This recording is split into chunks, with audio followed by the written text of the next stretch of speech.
Salut à tous et bienvenue, c'est Jean-Mi. Il y a le jeu coopératif dans lequel on survit, et il y a ceux où on devient plus fort juste à temps. Aujourd'hui, on plonge dans Amelsink.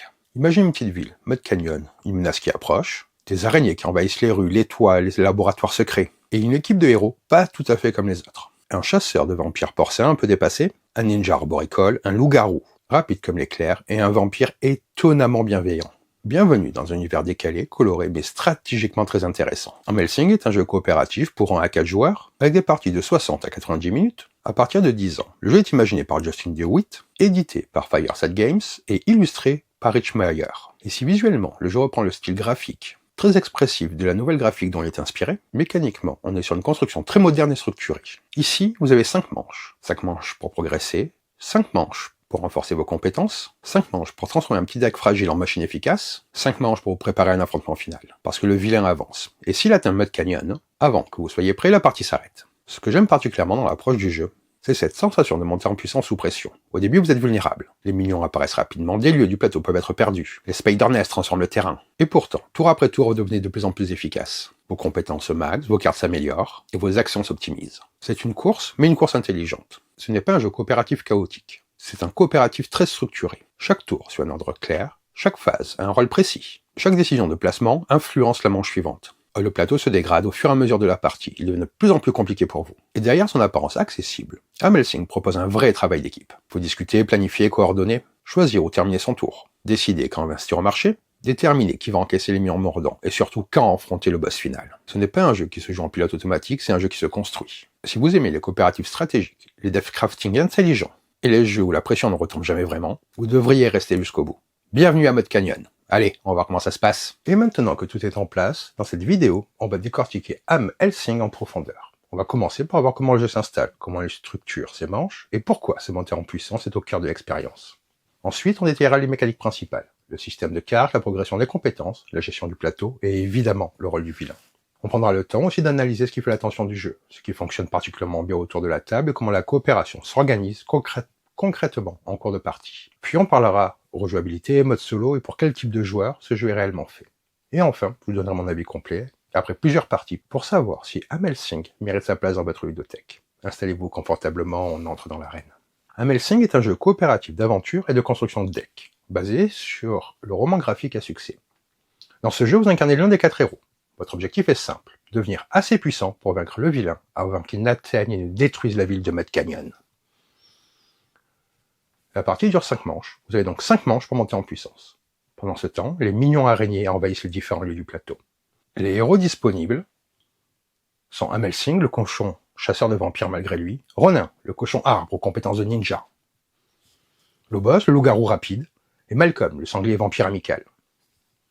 Chaque minion vaincu vous rapporte des compétences et de l'argent, certains ripostent. Les compétences peuvent être améliorées jusqu'à leur maximum afin de permettre des attaques gratuites. L'argent permet d'acheter des cartes transparentes qui améliorent définitivement vos autres cartes. Et si vous réduisez les points de vie du vilain à 0 avant la fin de la 5e manche, vous gagnez. Si Mud Canyon est détruite, vous perdez. Et si tous les joueurs sont mis KO en même temps, vous perdez également. Si c'est votre première partie, commencez par placer les figurines acryliques du vilain, des héros et de Knuckles dans leur socle. Insérez également toutes les cartes de départ des personnages dans les slips qui sont fournis. Assemblez également le cadran de vie du point de vilain en suivant les instructions indiquées dans le livret de règles. Pour la mise en place, commencez par placer le plateau principal au centre de la table. Placez le plateau Rat Market à gauche, à côté de la zone Hero Start. Placez 15 minions au hasard, sans inclure les effets mignons. Les effets mignons, ce sont ces jetons-là. Et vous en placez un sur chaque lieu du plateau, sauf Mud Canyon et Murky Woods. Tous les minions restants et les effets mignons vont dans le sac à minions. Mélangez-le puis placez-le près du plateau. Le jeton Shiny Shield, placez-le sur le lieu Not So Secret Lab. Placez le Standy's Knuckle sur la position de départ en bas à droite du plateau. Ensuite, vous allez préparer le Rat Market. Vous séparez les cartes transparentes à 2 catégories, attaque et spéciale. Les cartes attaque comportent uniquement des icônes. Les cartes spéciales ont une étoile en haut à gauche et du texte en bas. Mélangez chaque type séparément, puis placez 3 cartes face visible dans leur zone respective du Rat Market. Les cartes restantes sont placées face cachée sur le côté afin de former une pile de pioches. Chaque joueur choisit le personnage qu'il souhaite incarner. Chaque personnage possède un total de points de vie différents, une valeur de déplacement de base indiquée en bas du plateau, ici, ainsi qu'une capacité spéciale unique. Une fois votre choix fait, prenez le plateau correspondant, le paquet des 10 cartes de départ de ce personnage et le standees associé, ainsi que les 6 cubes de votre couleur. Les couleurs sont les suivantes: rose pour Ram, noir pour Malcolm, gris pour le boss, vert pour Ronin. Placez ensuite vos cubes. Un cube est placé sur la piste d'argent, sur la case entourée d'or. Par exemple, la Ham commence avec 1 $. Pareillement, un cube est placé sur la case supérieure entourée de rose sur la piste de santé. Un cube est placé sur chacune des cases les plus à gauche entourées de jaune sur les 4 pistes correspondantes. Ce sont les pistes de compétences. Ham commence la partie avec le Wood Katana of the Dead sur son plateau joueur. Si elle n'est pas jouée, replacez le katana dans sa boîte. Chaque joueur place ensuite sa figurine à Mud Canyon. Mélangez votre paquet de cartes et piochez une main de 4 cartes. Les joueurs peuvent montrer leurs cartes et discuter librement de stratégie. Placez ensuite votre paquet face cachée à gauche de votre plateau joueur. Les cartes vilains sont réparties de la manière suivante: 5 cartes de niveau 1, 5 cartes de niveau 2, 5 cartes de niveau 3 et une seule carte de niveau 4. Le recto de chaque carte décrit les étapes de la phase du vilain. Le verso indique le nombre de manches restant dans la partie, ainsi que des récompenses. Vous mélangez séparément les cartes de niveau 1, 2 et 3, puis piochez une carte de chaque niveau. Formez un paquet unique composé de 4 cartes. La carte de niveau 4 tout en bas, puis la carte de niveau 3 au-dessus de la carte de niveau 2, et enfin la carte de niveau 1 au sommet. Placez ce paquet dans la zone du plateau indiqué Villain Cards en haut à droite. Vous remettez toutes les cartes vilains restantes dans la boîte. Ensuite, vous allez choisir le vilain. Les joueurs choisissent ensuite lequel des 4 vilains ils souhaitent affronter et prennent le plateau correspondant. Ils sont classés par ordre de difficulté croissante: N, Chad, Robo Knight et enfin Silk. Chaque vilain possède un total de points de vie spécifique qui varie selon le nombre de joueurs. Chaque vilain présente également un pouvoir Skull, des améliorations de pouvoir, une capacité spéciale IOD, ainsi qu'un espace pour stocker des jetons Spider-Nest supplémentaires, juste en dessous. Vous placez le plateau vilain à côté de la zone Villain Start, sur le bord droit du plateau. Replacez les autres plateaux dans la table. Pour une première partie, il est recommandé d'affronter N. Vous placez un jeton Spider-Nest sur chacune des 2 cases de texte situées sous le pouvoir Skull du plateau vilain, de manière à couvrir le texte. Et vous placez les autres jetons dans l'encoche située en bas. Réglez ensuite le cadran de points de vie du vilain en fonction du nombre de joueurs. Par exemple, dans une partie à 3 ou 4 joueurs, N a 50 points de vie. Il y en aurait 35 dans une partie à 1 ou 2 joueurs. Et tous les vilains ont des points de vie différents. La difficulté peut être ajustée en augmentant ou en diminuant les points de vie initiaux du vilain. Placez le cadran de points de vie, ainsi que les 2 des vilains, à côté du plateau. Placez la figurine du vilain à Murky Woods. Placez les jetons indicateurs à portée de tous les joueurs. Donnez également une carte Order of Play recto verso à chaque joueur. Choisissez un premier joueur. Il est suggéré que ce soit la personne ayant fait quelque chose en lien avec un cochon le plus récemment. Ce joueur prend le marqueur premier joueur. Une partie de Animal Sing se joue en 5 manches. Chaque manche est composée de 3 phases. La phase des joueurs, la phase du marché et la phase du vilain. Les manches s'enchaînent dans cet ordre, jusqu'à ce que tous les joueurs gagnent ou perdent. Pendant votre tour, vous devez suivre 6 étapes dans cet ordre précis. D'abord, vous jouez des cartes. Vous combattez, vous pouvez échanger avec d'autres joueurs et vous effectuez vos actions. Ensuite, vous défaussez les cartes que vous souhaitez. Ensuite, vous gagnez de l'argent, vous gagnez des compétences et vous subissez les dégâts de morsure provenant des minions mordants que vous avez vaincus pendant votre tour. Vous complétez votre main pour avoir 4 cartes. Après cela, vous placez des jetons mignons sur chaque lieu connecté à votre lieu actuel. Vous vérifiez ensuite les limites de lieu. Ensuite, vous subissez des dégâts infligés par les mignons mordants présents sur votre lieu. Une fois qu'un joueur a terminé ses étapes, le tour passe au joueur suivant dans le sens des aiguilles d'une montre. Lorsque tous les joueurs ont joué, la manche se termine. Dans la phase de marché, les joueurs vont acheter des cartes au Rat Market. Chaque joueur peut acheter des cartes d'amélioration et les insérer dans les cartes de sa main à l'aide des protège-cartes. Puis vient la phase du vilain. D'abord, vous révélez la carte vilain située au sommet du paquet. Vous appliquez ses effets. Ensuite, vous vérifiez les limites des lieux. Entrons un petit peu dans le détail. La première étape est donc de jouer des cartes. C'est le moment d'agir. Ce que vous pouvez faire pendant votre tour dépend principalement des cartes que vous jouez. Les icônes présentes sur les cartes de votre main constituent des ressources que vous dépensez pour effectuer différentes actions. Le mouvement s'effectue entre des lieux reliés par des chemins. Un point de mouvement permet de se déplacer d'un lieu. Les chemins situés en haut, en bas et sur les côtés du plateau se connectent. Vous pouvez entrer et sortir d'un lieu contenant des minions ou le vilain sans être obligé de les combattre. Vous pouvez interrompre un déplacement pour effectuer d'autres actions, puis reprendre le mouvement restant. Lorsque vous entrez dans un lieu contenant un Spider-Nest, vous perdez 1 point de vie. Les attaques existent en 4 couleurs: bleu, rouge, violet et jaune. Il existe également des attaques wild qui peuvent être utilisées comme n'importe quelle couleur. Ces attaques infligent des dégâts aux minions et aux vilains. On trouvera également d'autres icônes. Cette icône-là augmente la quantité d'argent que vous possédez. Avec cette icône, ça vous permet de piocher la carte du dessus de votre deck. Celle-là restaure des points de vie. Celle-ci, c'est une action spéciale décrite dans le texte de la carte. Si une carte contredit une règle, appliquez les instructions de la carte. Avec cette icône, ça permet d'utiliser Knuckles, l'ours mercenaire, pour effrayer 2 minions d'un lieu. Avec cette icône, ça vous permet d'ajuster vos cubes de compétences. Et finalement, cette icône vous permet de relancer un dé du vilain lorsque vous combattez le vilain. Pendant votre tour, vous pouvez jouer autant de cartes de votre main que vous le souhaitez. Les cartes que vous jouez créent une réserve d'icônes disponible à dépenser. Vous pouvez utiliser ces icônes dans n'importe quel ordre, y compris en interrompant une action pour effectuer une carte, pour en effectuer une autre. Par exemple, vous utilisez un point d'icône de mouvement valant 2 pour vous déplacer. Vous dépensez des icônes d'attaque, puis vous utilisez le second point de mouvement. Vous n'êtes pas obligé d'utiliser toutes les icônes d'une carte. Une fois que toutes les icônes d'une carte ont été dépensées, placez cette carte face visible dans votre pile de défausse, située à droite de votre plateau joueur. Vous ne pouvez pas consulter votre pioche ou votre défausse, sauf si une carte vous y autorise explicitement. Certaines capacités spéciales et certaines cartes spéciales demandent de défausser une carte pour obtenir un effet.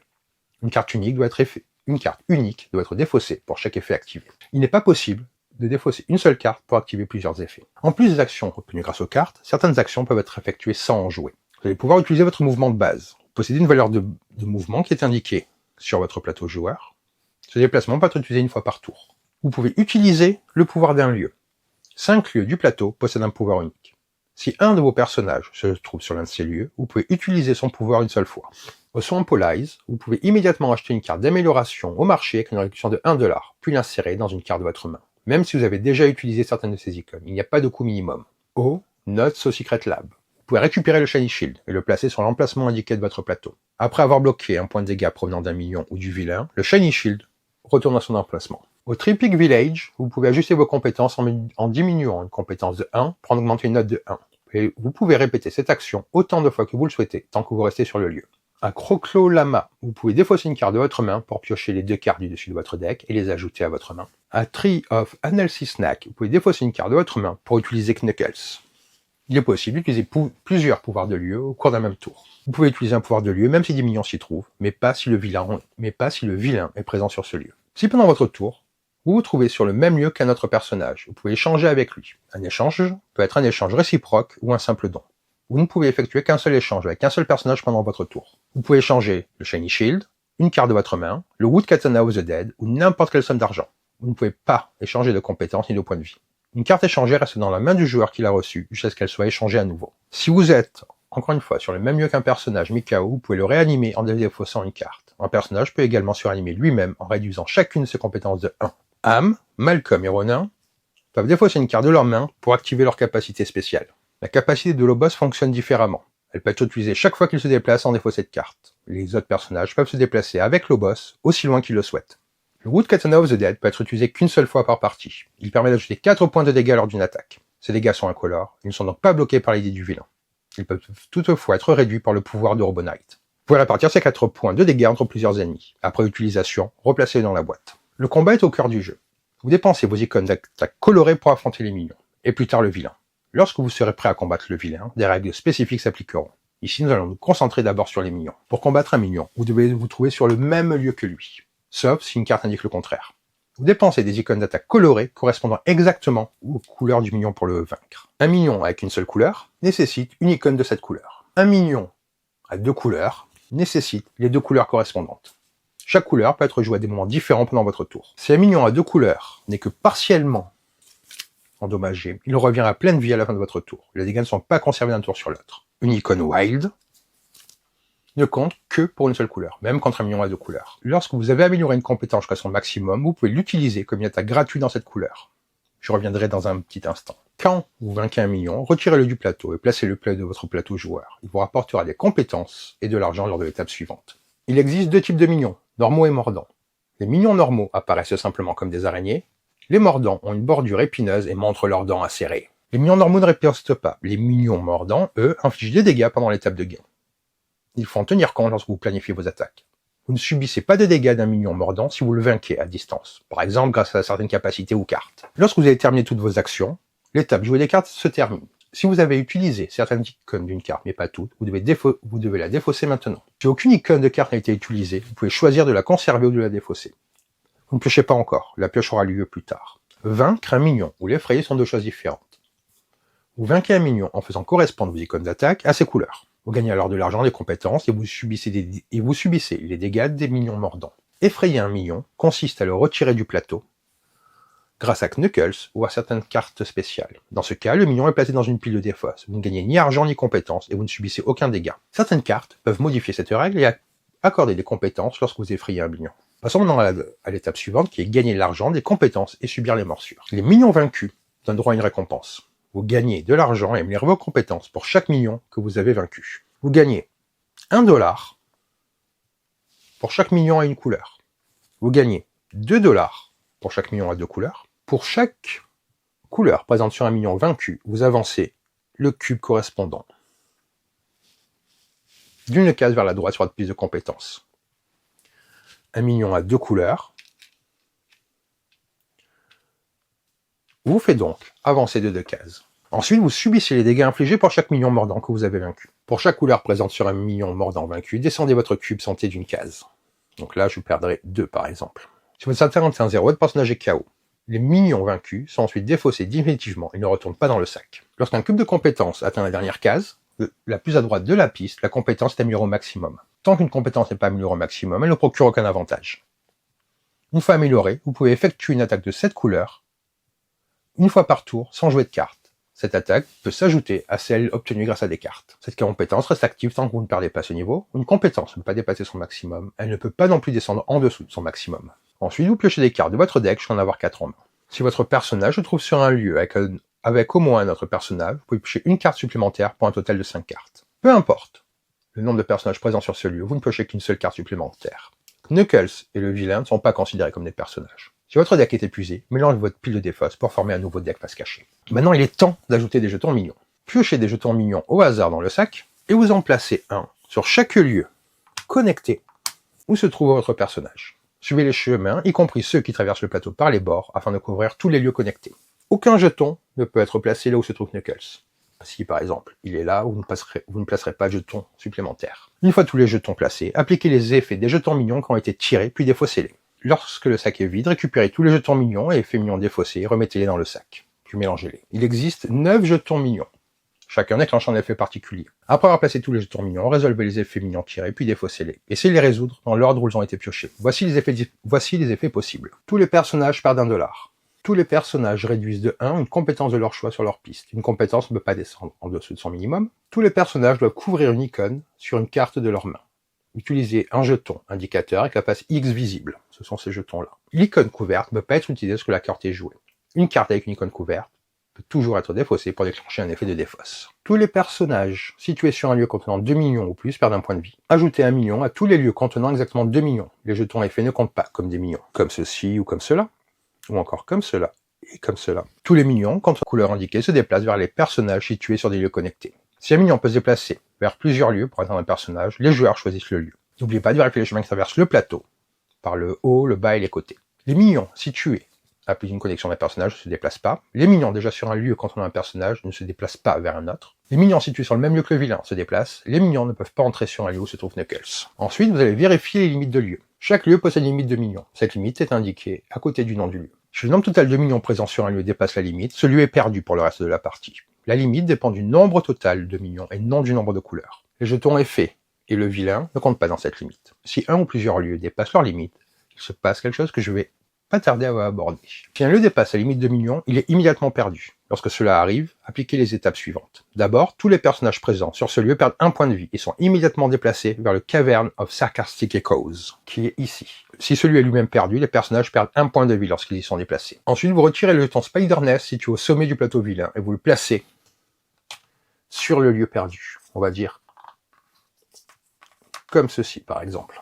Le jeton recouvre donc le nom du lieu, son pouvoir éventuel, ainsi que sa limite de minions. À partir de ce moment, les joueurs peuvent entrer dans un lieu perdu, mais ils perdent immédiatement 1 point de vie en y entrant. Vous ne perdez pas de point de vie lorsque vous quittez un lieu contenant Spider Nest. Knuckles peut être placé sur un lieu perdu. Les minions peuvent toujours être ajoutés, se déplacer vers un lieu perdu. Un lieu perdu peut contenir un nombre illimité de minions. Les Spider Nest ne peuvent pas être retirés. Le pouvoir du Skull, révélé sur le bateau vilain, devient actif pour le reste de la partie, à partir de la prochaine phase vilain. Si le Shiny Shield se retrouvait sur le Nutso Secret Lab, au moment où celui est perdu, replacez-le dans la boîte, il est également retiré de la partie. S'il reste des minions mordants sur votre lieu, il vous attaque, vous perdez 1 point de vie pour chaque minion mordant à une couleur, 2 points de vie pour chaque minion mordant à 2 couleurs. Si votre santé tombe à 0, vous êtes KO. Seul le joueur actif subit ses dégâts. Votre tour est maintenant terminé. Le jeu continue dans le sens aigu d'une montre, le joueur suivant effectue les mêmes étapes. Une fois que tous les joueurs ont joué, on passe à la phase de marché. Pendant cette phase, tous les joueurs peuvent acheter des cartes du Rat Market. Les joueurs peuvent dépenser leur argent pour acheter des cartes d'amélioration transparentes et les insérer dans les cartes actuellement en main.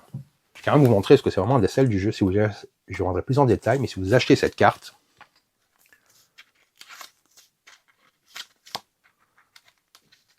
Vous l'ajoutez comme ceci. Vous voyez, ça rajoute les icônes et vous pouvez améliorer les cartes au fur et à mesure. Les cartes du Rat Market sont disposées en 2 rangées correspondant aux 2 types d'amélioration. La rangée du haut contient les cartes attaque. Elle comporte uniquement des icônes sur la gauche, attaque, mouvement, pioche, soin et autres effets. La rangée du bas contient les cartes spéciales. Elle comporte un texte décrivant un effet particulier. Une icône étoile située en haut à gauche et peuvent également comporter d'autres icônes sur la gauche. Le coût d'une carte est indiqué en haut à droite. Lorsque vous achetez une carte, déplacez votre cube vers le bas sur votre piste d'argent pour indiquer la somme dépensée. Il n'y a pas d'ordre de tour pendant cette phase. Les joueurs peuvent discuter et acheter dans l'ordre de leur choix. Vous pouvez acheter autant de cartes que vous pouvez vous permettre. Après chaque achat, révélez immédiatement une nouvelle carte du même type afin que le marché reste toujours complet. Une fois le marché réapprovisionné, insérez la carte achetée dans une carte actuellement dans votre main. Ne couvrez aucun texte ni aucune icône avec la carte d'amélioration. L'achat de cartes est optionnel. Vous conservez l'argent non dépensé. Vous pouvez également payer 1 pour renouveler le marché, défausser autant de cartes marché que vous le souhaitez, puis remplacer-les par de nouvelles cartes. Vous pouvez payer plusieurs fois pour renouveler le marché. Vous placez la carte transparente au-dessus d'une nouvelle carte en main, avec les icônes visibles sur la gauche. Lors de l'insertion, vous ne couvrez aucun texte ni aucune icône. L'icône en haut à droite est la seule exception. Elle peut être recouverte par une autre icône de coup. Vous pouvez ajouter plusieurs cartes amélioration sur une même carte. Si une carte amélioration ne peut pas être insérée sans recouvrir un texte ou une icône, mettez-la de côté, ou l'insérez lors d'une prochaine pioche. Vous ne pouvez pas améliorer des cartes situées dans votre deck ou dans votre défausse. Les héros ont joué, c'est maintenant au tour du vilain. Prenez la carte située au sommet du paquet vilain et révélez-la. Appliquez ensuite les instructions inscrites sur la carte, dans l'ordre de haut en bas. Le vilain se déplace vers le lieu indiqué sur la carte. Chaque lieu est identifié par une lettre. Si le vilain se déplace sur un lieu où se trouve un personnage, ce personnage subit 1 point de dégâts. Ce dégât peut être bloqué. Si le vilain se déplace sur un lieu où se trouve Knuckles, Knuckles est immédiatement renvoyé à sa position de départ, qui est ici, je vous rappelle. Tous les minions, contenant la couleur indiquée sur la carte, ici, se déplacent vers les personnages situés sur des lieux connectés. Ce sont les mêmes règles que je vous expliquais précédemment. Si la carte indique un dé vilain, lancez un dé jusqu'à obtenir une couleur. Les dés, tous les minions contenant cette couleur se déplacent alors vers les personnages situés sur des lieux connectés. Le niveau 4 ne comporte pas cette étape. Les minions ne peuvent pas entrer dans un lieu où se trouve Knuckles. Ne vérifiez pas les limites des lieux tant que la carte vilain n'a pas été entièrement résolue. Ensuite, vous ajoutez un minion sur chaque lieu contenant un nest. S'il n'y a aucun nest sur le plateau, aucun jeton n'est ajouté. Résolvez immédiatement les effets éventuels des jetons effets mignons qui ont été placés. Vous ne trouverez pas cela sur la carte de niveau 4. Appliquez ensuite les instructions situées dans la zone Skull du plateau vilain, y compris les éventuels encadrés désormais révélés. Résolvez-les dans l'ordre de haut en bas. Une fois toutes les instructions appliquées, défaussez la carte vilain.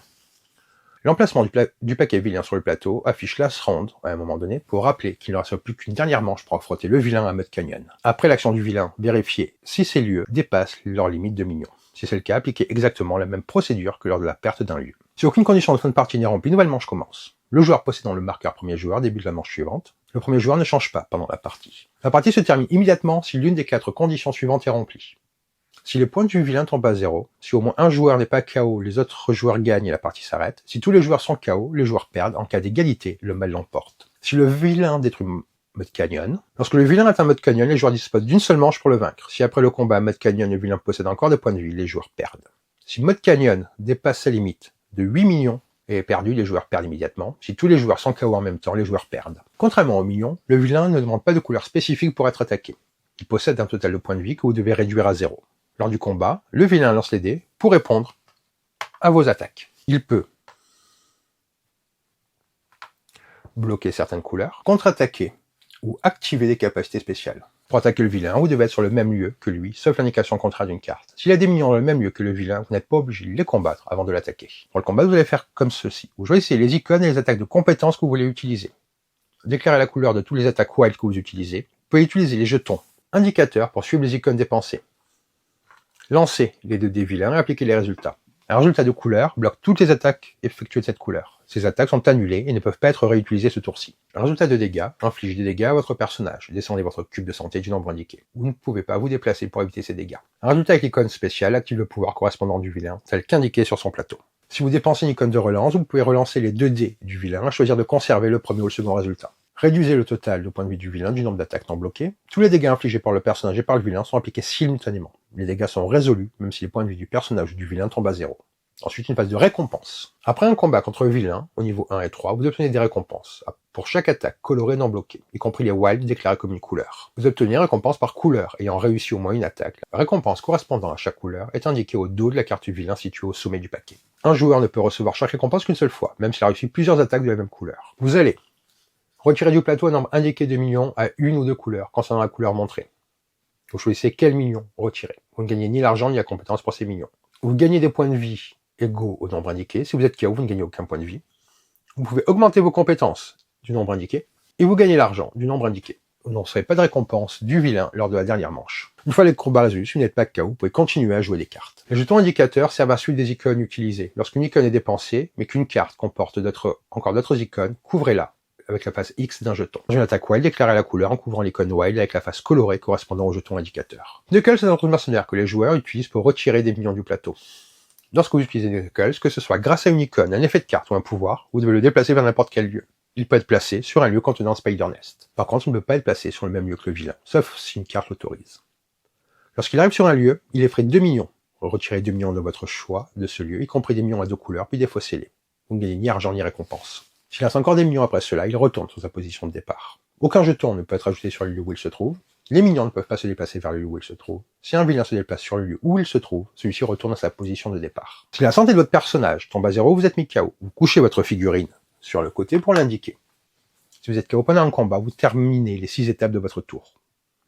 Tant qu'il n'est pas réanimé, un personnage KO ne peut pas jouer de cartes, effectuer des actions, participer à un échange ou un don, gagner des points de vie, bénéficier d'une carte, jouée par un autre joueur, subir des dégâts supplémentaires, être affecté par les pouvoirs du vilain, accorder la carte supplémentaire à un autre personnage situé sur le même lieu. Si tous les personnages sont KO en même temps, la partie se termine. Il existe 2 manières de réanimer un perso. Une première possibilité, un autre personnage sur le même lieu défausse une carte pour le réanimer. Une deuxième possibilité, vous pouvez vous réanimer en réduisant chacune de vos compétences d'une case. Lorsque vous êtes réanimé, vous redressez votre figurine, vous placez votre cube de santé sur la case située au milieu de la piste de santé. Par exemple, ici, vous revenez à 3. Parlons du mode solo. Le jeu peut en effet être en jouant en solo. Toute la règle standard s'applique avec quelques différences. Vous jouez 2 personnages à la suite, préparez les 2 plateaux personnages, mélangez les 2 decks ensemble pour former un seul deck commun. Vous n'avez qu'une seule pile de défausse. Votre main est composée de 5 cartes. Pour jouer des cartes, vous choisissez l'un des 2 personnages pour commencer. Il y a un personnage actif, vous effectuez les 6 étapes pour lui. Ensuite, le second personnage. Chaque personnage suit séparément son argent, sa santé et ses compétences.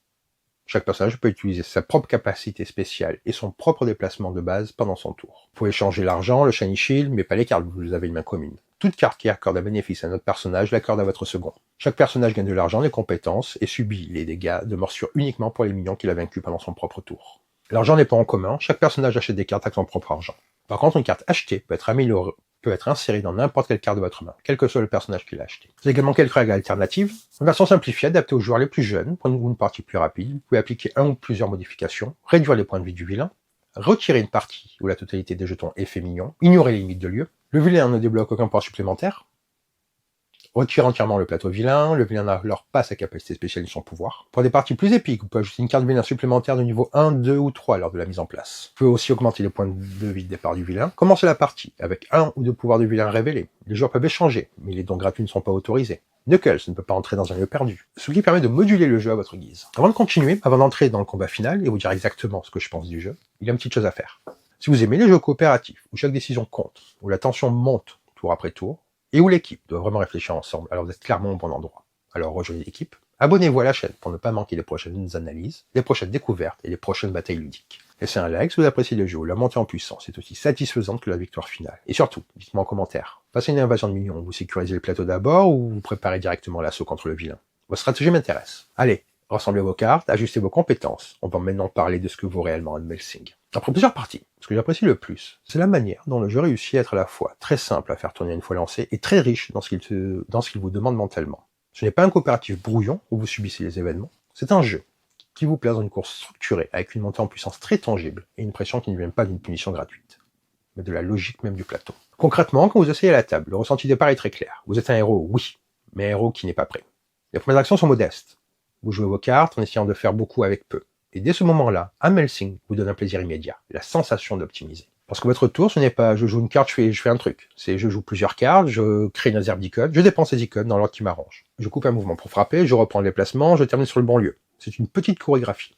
Et même lorsque vous faites des actions simples, vous avez cette satisfaction de sentir que vous avez bien joué à votre tour. Et puis surtout, vous sentez la progression. Les compétences au début ne vous donnent rien tant qu'elles ne sont pas maxées, et ça paraît presque cruel, mais c'est exactement ce qui rend le moment du level up aussi satisfaisant. La première fois que vous maximisez une couleur et que vous obtenez une attaque gratuite dans cette couleur, chaque tour, ça change votre identité en jeu. Vous n'êtes plus en survie, vous commencez à être efficace. Et comme les améliorations sont les cartes transparentes que vous slivez sur les cartes existantes, il y a un ressenti très particulier. Le deck ne se remplace pas, il se transforme. Certaines cartes deviennent progressivement des piliers. Vous les reconnaissez, vous les attendez.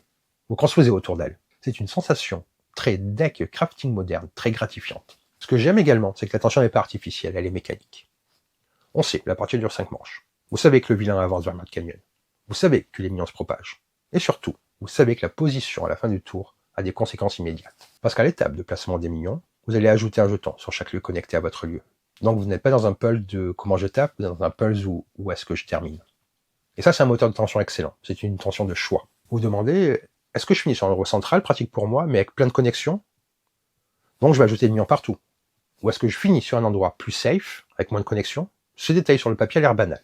En jeu, c'est énorme. Ça crée une lecture du plateau permanente. L'ambiance, elle se construit seule. Les minions montent, les nests apparaissent, et les lieux peuvent être perdus. Et un lieu perdu, c'est très fort en sensation. Vous pouvez encore y rentrer, bien sûr, mais vous prenez une pénalité. Il devient une zone maudite, et vous le ressentez physiquement dans ses décisions. Vous continuez à l'utiliser, mais vous le faites en connaissance de cause. Et comme les lieux perdus peuvent accueillir un nombre illimité de minions, vous avez cette impression d'affectation. Certains endroits deviennent des poches d'invasion. Le rythme en 3 phases est très bon pour une table. Phase joueur, vous contrôlez, vous optimisez. Phase marché, vous respirez, vous ajustez votre moteur. Phase vilain, vous encaissez la réaction. C'est un cycle clair qui s'apprend vite et qui donne une structure très agréable au jeu. Et le combat contre le vilain renforce l'ambiance. Les dés du vilain, qui peuvent bloquer des couleurs, déclencher des dégâts ou activer un pouvoir, donnent une vraie sensation de boss actif. Ce n'est pas un sac de PV. Vous l'attaquez, il répond. Et ça suffit à rendre des moments mémorables. Là où le jeu est très bon, c'est que sa mécanique raconte ce qui se passe. Sachant que je ne connais pas les graphiques nouvelles, mais je vais m'y pencher avec grand plaisir. Les minions mordants, par exemple. Vous les battez, et vous prenez des dégâts au moment où vous récupérez les récompenses. Ça raconte exactement le combat. Vous gagnez, mais vous y laissez quelque chose. C'est encore plus intéressant parce que si vous les battez à distance, vous ne prenez pas de dégâts. Donc le jeu récompense une approche propre quand il est possible de l'avoir. Et ça donne du sens à certaines cartes et capacités. Spider-Nest, pareil. Entrer dans un lieu vous fait perdre de la vie. C'est simple, immédiat et ça crée une géographie du danger. Vous sentez qu'il a des zones contaminées. Knuckles est une trouvaille thématique et mécanique. Il est frais au lieu de vaincre, donc il vous donne du contrôle sans vous enrichir. Ça empêche la solution trop facile. Si vous voulez des ressources, vous devez vaincre. Si vous voulez survivre, vous pouvez effrayer. Ça crée un choix. Même la différence entre vaincre et effrayer est brillante. Vaincre vous donne de l'argent et compétences, et peut vous faire subir des morsures. Effrayer enlève le problème sans bénéfice. Et comme certaines cartes peuvent casser cette règle, ça ouvre de la variété sans casser la base. La complexité est surtout dans la maîtrise, pas dans la compréhension. La structure dans le tour est claire, 6 étapes. Vous les suivez dans l'ordre et ça roule. Les premières parties, vous allez vous arrêter pour vérifier un point, notamment sur les mouvements des minions et les limites de lieu. Mais globalement, vous jouez rapidement.